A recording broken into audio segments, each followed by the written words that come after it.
और चलिए सहयोगी अंजनी हमारे साथ जुड़ रहे हैं, सीधे उनका रुख कर लेते हैं। अंजनी, देखिए इंतजार इसी का हो रहा था कि राज्यपाल कब लौटेंगे। अब तो राज्यपाल लौट चुके हैं और ये जो 6 दिनों से लंबा इंतजार चल रहा था, यह इंतजार खत्म हो गया है उनके आने का। लेकिन इंतजार वो कब खत्म होगा कि लिफाफा कब खुलेगा, इसका इंतजार अभी भी है और पता नहीं ये इंतजार और कितना लंबा होने वाला है।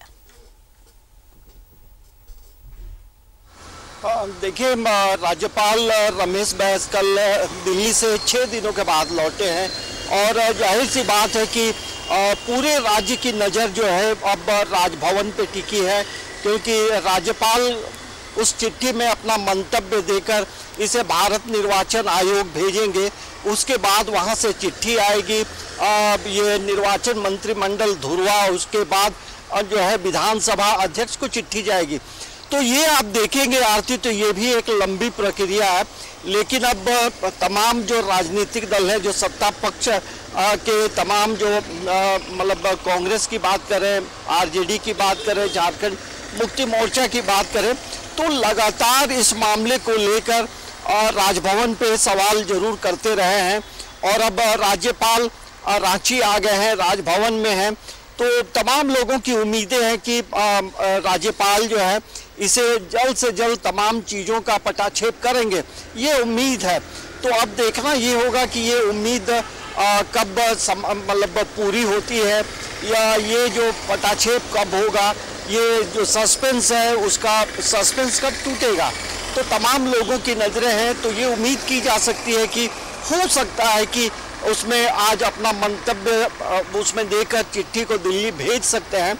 लेकिन ये हम एक उम्मीद कर सकते हैं, क्योंकि अब राज्यपाल चिट्ठी देखेंगे, उसके बाद उसमें क्या है नहीं है और किस तरह से वो हो सकता है विधिक राय ले क्या, तो तमाम चीज़ें अभी सस्पेंस में हैं। लेकिन अब इस चीज़ को लेकर यदि हम बात करेंगे तो विपक्ष कहीं ना कहीं ये कह रहा है कि इस तरह की जो बातें हैं, राजभवन में क्या बातें हुई, ये कोई आधिकारिक पुष्टि नहीं हुई है, तो बेचैनी। लेकिन ये भी है ना अंजनी, देखिए जब ये राजनीतिक अस्थिरता का माहौल राज्य में बना हुआ था, जब चुनाव आयोग ने राज्यपाल को चिट्ठी भेजी थी, उसके बाद से देखिए कितना सारा कुछ, बहुत कुछ बदला। विश्वास मत लेकर आई सरकार, फ्लो टेस्ट कराया सदन में, हालांकि सरकार के पक्ष में आंकड़े रहे, लेकिन इन सब के बीच अभी भी एक संशय की स्थिति तो जरूर है कि हेमंत सोरेन जो मुख्यमंत्री हैं, उनकी सदस्यता को लेकर क्या फैसला आया है। और इसी बात को लेकर मुख्यमंत्री ने कहा भी था कि देखिए उन्होंने अपना काम कर दिया है, अब जवाबदेही बनती है राजभवन की कि राजभवन कब तक ये फैसला सुनाते हैं। उन्होंने तो विपक्ष को नसीहत भी दिया कि जो आप सवाल सत्ता पक्ष से पूछ रहे हैं, वो सवाल आपको राजभवन से पूछा जाना चाहिए था कि आखिर इस पूरे मामले का पटाक्षेप कब होगा और कैसे होगा। देखिए, मुख्यमंत्री हेमंत सोरेन पे जो मामला बना है आरती, उसमें 2 ही चीज हो सकते हैं। एक तो अयोग्य घोषित हो सकते हैं, पहला तो उसमें जो ऑप्शन होगा कि 6 महीने के अंदर वो चुनाव लड़ सकते हैं और मुख्यमंत्री भी वो रह सकते हैं। और यदि अयोग्य के साथ साथ यदि 1 साल 2 साल का बैरियर होता है, तो वैसे में मुख्यमंत्री पद उन्हें छोड़ना होगा। ही 2 चीज में कोई एक चीज होना है। लेकिन सबसे बड़ी विडंबना की बात यह है कि इतना लंबा जो सस्पेंस मतलब हो गया है, इसमें क्या होगा, विधिक राय ली जा रही है, तो कई ऐसे सवाल हैं जो पूरे राज्य में हम कह सकते हैं कि राजनीतिक उहापोह की जो स्थिति है, तो उसको लेकर एक तमाम लोग अब हर लोग चौक चौराहे में बात करते हैं कि क्या होगा, क्या ऐसे राज्यपाल क्या करेंगे, आगे क्या होगा। तो एक संशय की स्थिति जरूर बनी है।